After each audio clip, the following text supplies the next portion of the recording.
Vast landscapes of blue seas with contrasting narrow pathways of tension. These attributes are known to associate themselves with rail shooters of the 90s. While Star Fox has been known as the most prominent of the genre for its space themes and alien enemies, Panzer Dragoon takes a contrast by melding wonderful and scenic landscapes together to create a riveting experience. With the remake looking to expand on those genre tropes, now is a great time for a port versus port of Panzer Dragoon, a video series highlighting the differences and similarities of vanilla and port versions of a singular title. And like so many classics before, Sega actually released Panzer Dragoon both for the Sega Saturn, for the PC, for the PS2, and the Xbox. So we're going to look at each different version today and see which version works for you. I'm going to do my best to describe all the features of each different title. Maybe some people prefer the raw pixels and the beautiful look of the Sega Saturn, or they'd prefer the easeability and playing the Xbox version on their 360 and Xbox One, because you can do that. But we're going to look at what version works for you. And just want to give a little word and thank you to Josh from Rapscallion Brigade. Thank you so much for letting me borrow a copy of Panzer Dragoon Orta. That way I can record footage on my Xbox 360 and let you guys know what version works for you. They're basically a variety streamer of a team of 5 or 6 different people, and they love to stream different retro, modern titles, indie stuff, so please check them out on Twitch. They do some good stuff, so thank you, man. I really do appreciate it. Also, he's an old homie back from a couple of other Facebook admins, so I appreciate it, man. Thank you. So let's take a look at one of Sega's classics, Panzer Dragoon.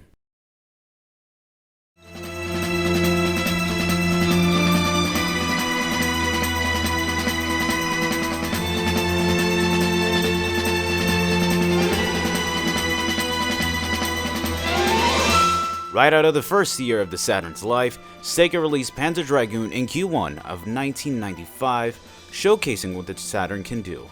A huge step up from typical Genesis titles, Dragoon presented a full 3D landscape transporting players to a completely different world full of flying creatures, burrowing enemies, and even large sandworms. Controlling your dragon allows for a 4-way shoot-a-thon with enemies designed to tackle you from each angle, keeping players constantly on their toes. The use of both attacking multiple targets at once or rapid fire sets it apart from other titles of the genre. And while gracefully flying your dragon, the music will help flesh out your journey thanks to the late Yoshitaka Azuma for capturing the elegance of your environment or speeding things up in tight corridors.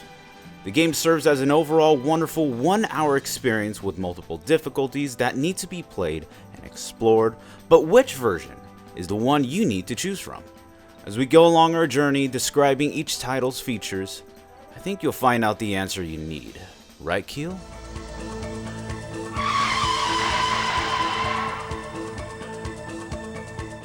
Currently porting over the Yakuza games to PC has been a great move by Sega, but this isn't the first time they did this. Panzer Dragoon, among other Sega titles of the 90s, was brought over to the PC. The physical release only of Panzer Dragoon on PC sports some newer features that might entice some people. However, running and possibly streaming it might be difficult. Dragon PC comes with tons of graphical features such as resolution changes and changing the bit color as well. The game outputs at 640 by 480 and is the maximum resolution to be outputted on PC, with 8 or 16-bit color to be toggled. Surprisingly, the speed of the game can be changed as well, from regular normal to a faster speed than that of the Saturn, allowing visceral playthroughs in comparison. However, like any older PC title, compatibility issues are bound to arise, especially on Windows 10. PC Gaming Wiki has a nice guide on how to get the game to run with little effort and runs decently on Windows 10, but contains some massive music looping problems, like here in the boss of episode 1, where the music completely stops.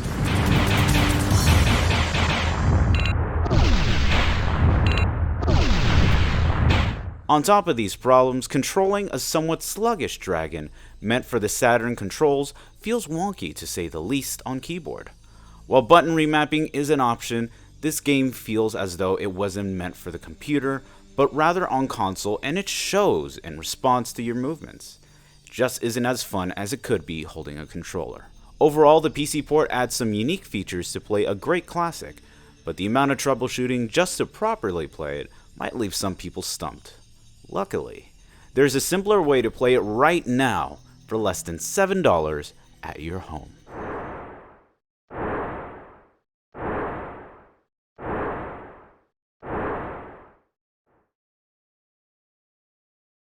The last title to come out of the Panzer Dragoon franchise, Orta brings the series up to spec with its 60 frame rates per second, quality of life features like interchangeable styles and up to 10 levels. But hidden beneath the title after you finish your first run on any difficulty is an original port of Panzer Dragoon. But how faithful is it to the Saturn version? Alright, a short disclaimer before I proceed. The footage was recorded on my Xbox 360 rather than my original Xbox for the simple reason of, yeah, my Xbox didn't let me record this properly and I was under a clock, so take the footage and scaling with a grain of salt, since the 360 is finicky on emulation and especially an emulation of an emulation. But with that aside, this version was released in Q1 of 2003 and includes a fully working PC port of the original Panzer Dragoon. While it doesn't retain the quality of life features such as higher quality resolutions, bit color, and scrolling speeds, it does retain everything else that was in the PC version. However, the image quality feels smeared and textures are rather muddy. To give an example, let's take a look at the same scene for the PC and the Xbox. You can tell that the textures here are clearly from the same port, but at a closer look, or at Episode 5's boss for example, you can tell that textures are extremely muddied. Examples like the map show that a transparency issue, usually present on Saturn titles, made its way to the PC. Since the Xbox version is based on the PC port, it should have the transparency issue, right? While the footage from the 360 isn't properly scaled, the image is severely underwhelming compared to the original Saturn, or even the PC version, which has much sharper pixels and better clarity. Still, you can purchase it on the Xbox Store for only $5.99 on Xbox 360 and the Xbox One, which is also enhanced. Compared to the other 4 ports, this is easily the most accessible and playable on whatever console you own. But if you are seeking a traditional yet slight change to Dragoon, there is one version that is truly a marvel to behold.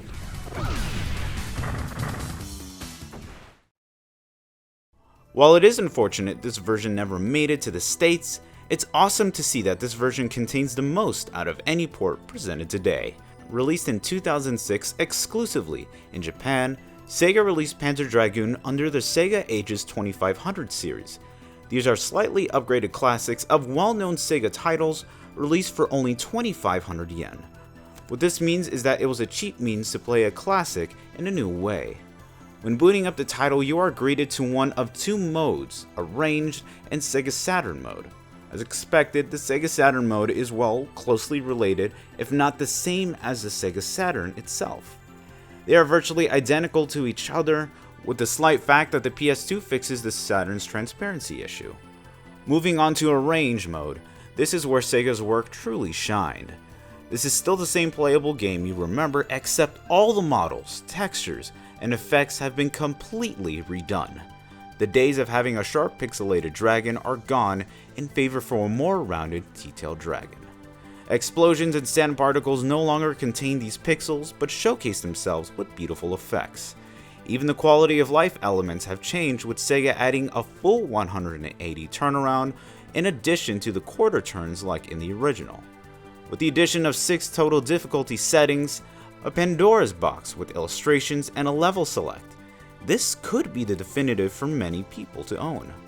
It not only contains a near 1-to-1 ratio of the original Sega Saturn port, but an arranged to revisit the title with a fresh coat of paint. While you need an import PS2 to enter the land of Panzer Dragoon, know that this version is one worth revisiting.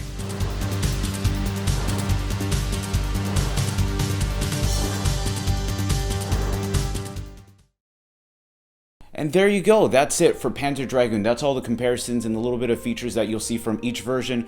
And you did see a little bit of comparison too, so let's say from the Xbox to the PS2. So you guys have a little bit more of an idea of what's going on, but a port versus port is never ever complete without putting raw footage on each different version together and see which version works for you guys. So that's what I really love to do. So we're gonna really delve into that. We're gonna see which version works for you for Panzer Dragoon.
There we go. That's pretty much every single version with comparison shots, so I think you guys have a great input on what you think is the best version of Panzer Dragoon.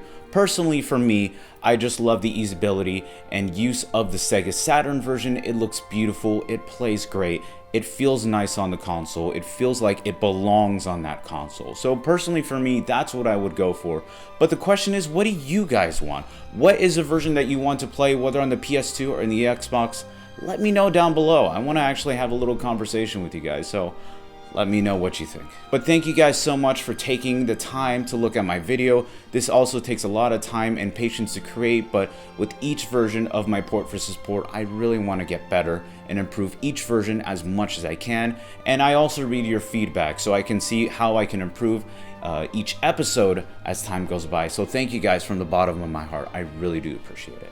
If you're interested to check out all of my social media, all the links are down below. My Twitter, my Twitch. I stream pretty frequently, so if you want to see what I'm doing on a live stream, you can check it out down below. Also, I wanted to say thank you to everyone on Patreon for kindly taking the time and donating to the channel. It's because of you that production really starts to get better with each iteration, and I'm finding new ways to improve and look at different shots. So I want to give you guys a first look when it comes to my Patreon, so thank you so much. It really does help me so much. Thank you guys, I really do appreciate it. I'll check you guys later, and definitely take care.